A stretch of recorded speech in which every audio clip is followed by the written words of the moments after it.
Lệnh mùa đại xia có mù nhỏ sáng đủ từ Wo cha nu nó có họ chữ họ phê còn nu cu tia Wo ca wo có phong yu có thể xa tia có mù to lu nang rong lo có tu phê nên tia có single để có tu gì nên mu cho khó từ Hello everyone, this is Hua. I'm so glad to be here again. I am going to be reading to you yesterday's forecast, Lisa's story. If you have not listened to Darren or Micah's story, please go check out those two first before continuing with this one. The story was inspired from Dang's song Lệnh mùa đại xia. I hope that you all enjoy. And if you have not subscribed, please go ahead and hit that subscribe button. Thank you. Have you ever loved someone so much that you hoped they would just have a good life, even if it didn't include you?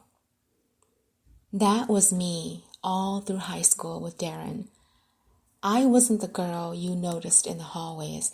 I was the girl you avoided sitting next to during lunch and hoped the teacher wouldn't assign as a lab partner. I wasn't exactly exile material, but I was quite close. I suffered a lot of acne while growing up, and my hair was my worst enemy.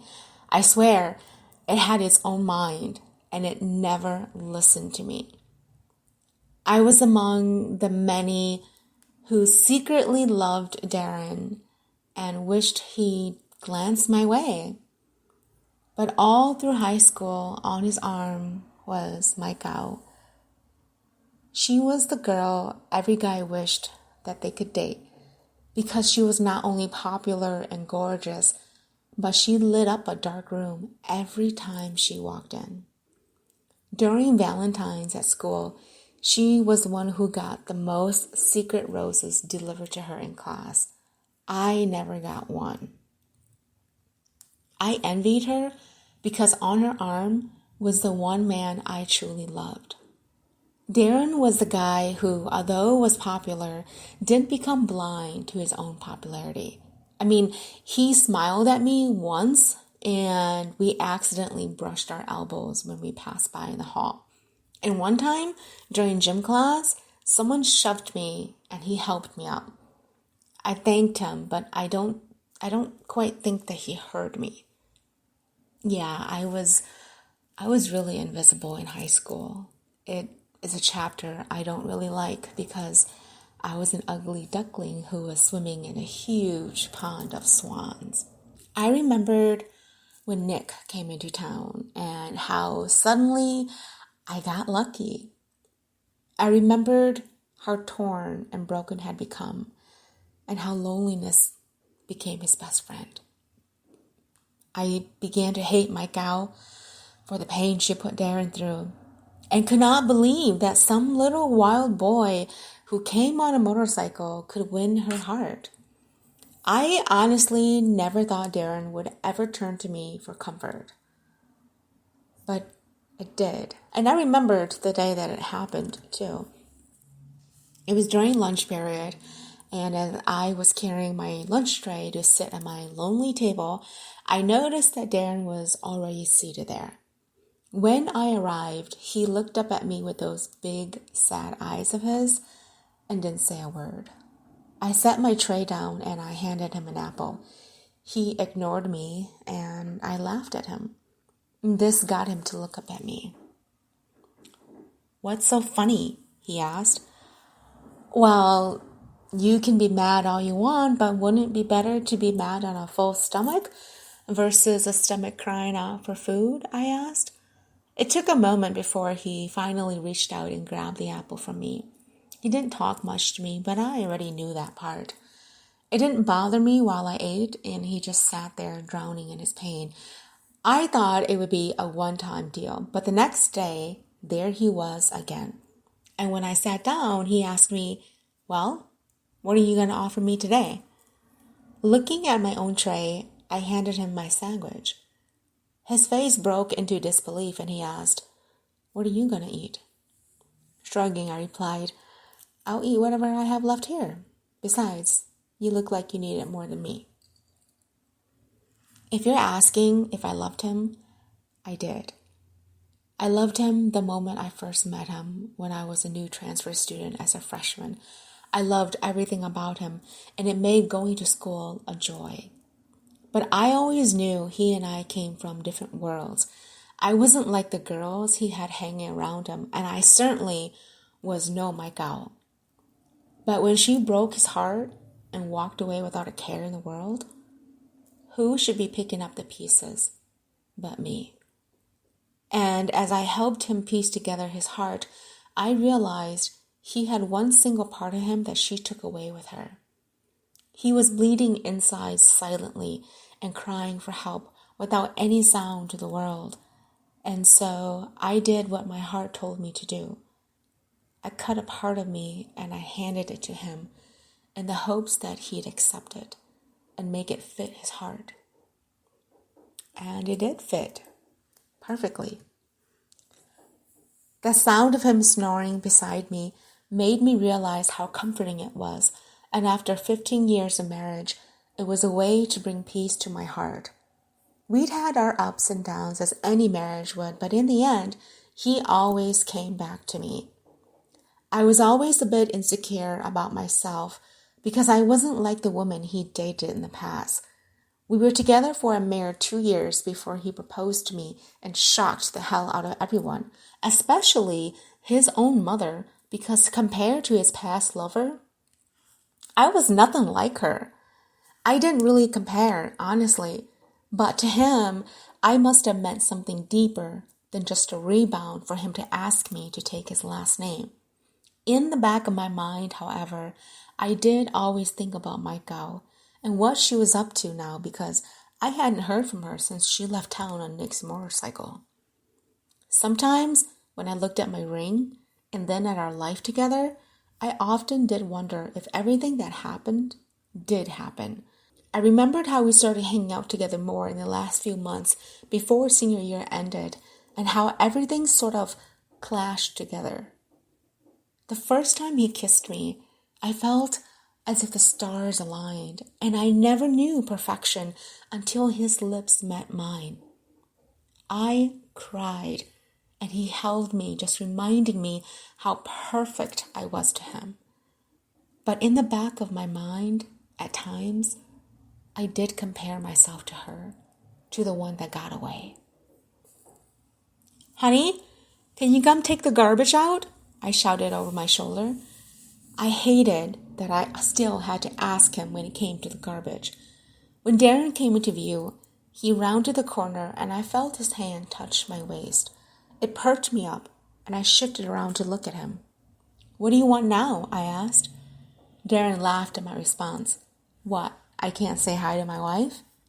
Rolling my eyes, I said, "You can say hi after you take the garbage out and fix that damn sink that has been backed up for 2 weeks. There are times where I find Darren dazing off, and I wonder to myself what was going through his mind. This happened again at dinner time. I noticed that he'd been staring off into space as our kids were talking about their day at school. "Darren," he looked up at me and gave me a guilty look. I knew that look, and I found he only had that look when someone who wasn't supposed to be in his thoughts entered his mind. "Where are you these days?" I asked. He cleared his throat and took a drink of his wine. Dinner is great." I laughed. "Yeah, I'd believe that if you had already eaten it." He took a piece of bread and began tearing it into pieces as I turned my attention to my eldest and asked how school was. As she went on rambling, in the corner of my eyes, I saw that he was still drugged in a lost gaze, and as much as I hated how it affected me, I pushed myself to let it go. When you are married to someone who had a very intense past with someone, You have to be able to let go of the fear and guilt that creeps up on you from time to time. I knew that I would have to deal with that every day of my life because I knew the relationship Darren and Michael had. But through the years we had together, something made me realize that it was my own mind that played tricks on me. For example, I found a photo of him and Michael that they took together. In this photo, she was leaning away from him, and his arms kind of just let her go. When I placed the two photos together with the one that he took of me, if I leaned away from him, his arms reached out to keep me close. This made me realize the difference in how he loved me compared to her. I remembered when we married, he said to me, "Never in my life did I think I would wind up with you. Honestly, I always saw you, but my heart never thought I could love you as deep as I do today." I remembered how broken he had been and how each day he became invisible to the world. I wanted to give him a part of me so that I could see him smile again. And although I knew that it may wind up with him never thanking me or even choosing me, I did it anyway because I loved him that much. And in the end, he did choose me. The day that the past came chasing me was a day that began as normal as possible until I asked Darren to send the children to school.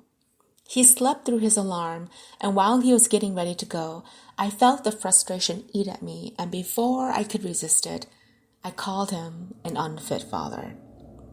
I didn't mean it, honestly, but the anger got the better of me, and the words came out flying before I could control it. I saw the hurt in his eyes as he slipped through the door. I was feeling beaten down and like a horrible wife when the doorbell rang. I glanced in the mirror once to see if I was presentable before I opened the door. And who should be standing before me but the woman my husband could never get over, Michael. There she was, as beautiful as ever and seductive as she'd ever been, smiling at me as if we were old friends. "Oh my God, Michael, is that you?" I asked after my initial shock wore off. "Hi, are you busy? Can I come in?" she asked. I stood there a moment wondering if this was the right thing to do before I stepped aside and she walked in. I closed the door as she took in the house before her. She hadn't changed a bit, and here I was, looking like a bum. I felt embarrassed because next to her, I really was nothing. Are you visiting or are you back for good?" I asked. She looked my way and gave me a sad smile. A smile I knew all too well. It was a smile to hide pain. "I'm debating.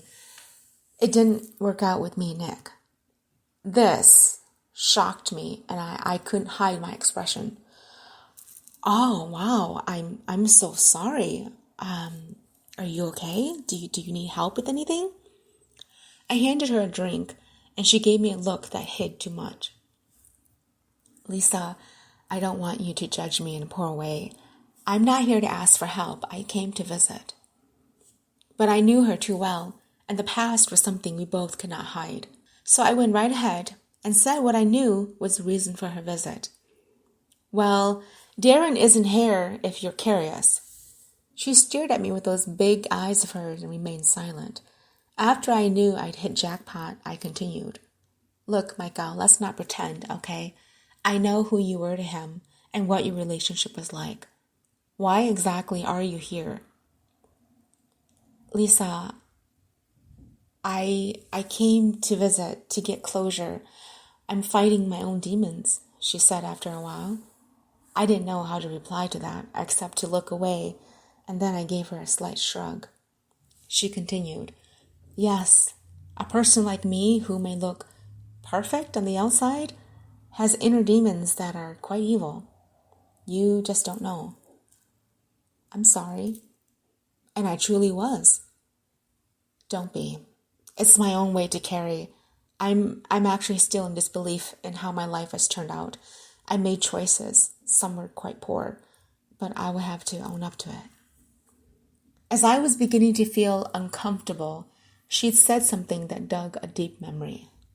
Do you remember in high school that one day when Darren came to school dressed up as a woman for Halloween? How horrible he portrayed woman, and he was the laughingstock of the whole school? I laughed. Oh my God, how could I forget? Those were some horrendous pink slippers he wore. That was when I looked up and happened to catch Darren standing by the doorway with a dozen roses in his hands, looking at us. Michael saw my gaze shift and turned to see what had caught my attention. I felt my heart broke as I saw the look in his eyes, but I didn't want to cause a scene, so I stood up and put my hands together and tried to be brave. Look who it is! Michael was in town and came by to visit. It's been ages, hasn't it? I got out of my seat, and in my mind, I thought, what does a wife do in a moment like this? How does she treat her husband, whose ex-girlfriend is in the same room? I meant to kiss him, but instead, I ended up giving him an awkward hug, which I knew he felt, and took the roses from him. Hi, Michael said. I hope you don't mind me dropping in like this. I was just around the corner and thought I'd stop by. I waved my hands and began putting the roses into a vase. Of course not. Will you stay for dinner? I was not sure why I asked that. I hoped she'd turn it down. Michael turned to me and gently replied, You're so kind, but no, thank you. I have to get going. I just wanted to say hi and hope that we could catch up on time. I watched as she began gathering up her things, and I caught when she purposely brushed her elbow against Darren's. My heart sank that her intention for this visit wasn't to see me, but to actually stir up something from the past. I controlled my tears and my emotions as well as I could as I showed her to the door. Thanks for stopping by. It was good to see you, I said to her. Yes, you too. Thanks. I returned to find Darren still standing where I'd left him, and the anger fumed in me. I can't believe you gave her our address, I said as I grabbed the roses from the vase and shoved them into the garbage. One of the thorns pricked me, and I swore. Darren came to my rescue and reached for me, but I pulled away from him. I was seeing red, and most of all, the pain that lit inside my heart was tearing me apart. I'd been betrayed. How can you do that to me? I asked as I sucked on a wound. His face broke, and he said in disbelief, You honestly think I told her to visit us? That I gave her our address? What, are you saying you didn't? Darren laughed. Honey, why would I, in a million years, give her our address? She broke my heart. Yeah, and you never got over her. I felt the tears break, and I let them loose. He deserved to see me torn, and I let myself break down in front of him. At this moment, I felt completely lonely. You know, I can stand the laziness you sometimes give me at home when I ask for help. I can stand having to ask you 4 times to take the damn garbage out. I can stand having to eat while standing by the sink because I have a million things to do. But you know what I can't stand? My voice broke. I can't stand when I can never measure up to the perfect woman you let go. Darren came to me and took my hands. Lisa, honey, don't say that. I pulled away from him, hating him. No, Darren, listen to me. I know what she was like to you. She was like the moon and the stars, the heaven and the earth. She was like your lifeline, your true north. Nothing in this world could ever measure up to her. I remember what she was like when we were in high school. I remembered what I looked like back then. Some part of me still can't believe that you picked me to marry. But I'm human, and I hurt when another woman lives in the dreams that I can't be a part of. I slept alone in the bed that was supposed to be our bed, and the tears winning reminded me that I was second best. I hated that I was weak, and I cried a river. I tried to stifle my sobs so the kids wouldn't hear me. Never had I felt so betrayed in my life, and I never expected to see her here, of all places. I never thought she'd one day show up again and look as great as she did while I was looking like another invisible woman. The sparkle of the ring caught my attention, and I remembered when Darren put it on me and how he'd vowed to never let me cry in pain. Well, I sure as hell was crying in pain right now. And where the hell was he? Drowning in history with a certain woman his mind could never put out. I shifted my gaze to my phone, which had lit up, notifying me of something. I got up and turned it on. I had a message request, and as I pulled it open, my gal's smiling face looked back at me. I wanted to fling it away, but something told me I needed to read it. With shaking hands, I pressed on it, and the words came alive before me. Dear Lisa, first and foremost, I want to apologize for showing up at your house unannounced like that. It was wrong on so many levels, and I will spend the rest of my life forgiving myself for doing that to you. You are such a beautiful woman, and it is no wonder Darren chose you as his wife. You have given him a piece of your heart while I broke it. This is the definition of a woman of worth. I applaud you. Please know that I have found the closure I needed. In this letter that Darren wrote to me regarding his feelings for you, in this letter, you will find the deepest honest truth of what he feels for me and what he feels for you. No man could be more honest than this, and you are worth every word he claims you to be. And then I saw the attachment of a forwarded letter, a letter Darren had written to her. My gal, it was as surprising as ever to see you in my own home of all places. I've had many thoughts of where we would meet, how we would meet, or how it would play out. So many times I wondered what would be said. In my mind, I have played it over and over again to the point where almost anyone who looked the slightest bit like you, my mind played tricks to make me believe it was you. You wounded me deep when you left me stranded. You walked away from my arms as if I was nothing, and my love for you wasn't even worth a second glance. You tore away every piece of my flesh and buried me alive. Yet as you lived a joyous life with the man you chose, I was far from your mind, while you were always near in mine. You tortured all the dreams I had, and every holiday that came, your name was on the verge of being said. It took so many years before I could gather up the courage to set you free. I was afraid because you became my security blanket, my place of comfort, my passion to dwell on. And then Lisa came to my life. It brought to me a sense of freshness I hadn't known before. She was simple, yet real in ways I hadn't expected. She picked up the pieces you carved out of me and helped me glue it back together. In the palm of your hands, you took a part of me with you, and while I stood bleeding to death, she opened her heart and gave me a piece of hers. She was willing to do that because I was her whole balance, and I love her. I love her for everything you could never give me. I love her for everything you took away. I love her for all that you never will be. And if I had been with you today, I'd probably be single just like you. But I chose better. Goodbye. I sobbed and covered my eyes. Never in a million years had Darren been that honest with me. And although it wasn't said to me, it was said to someone who I had been comparing myself with for years. I knew now where I stood in his heart, in his eyes, and his life. I wasn't someone anyone could easily replace.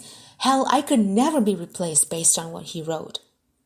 I took a deep breath and wiped my eyes. I needed to make this right. I walked down the stairs to the guest room and listened outside the door for a moment before I opened and walked in.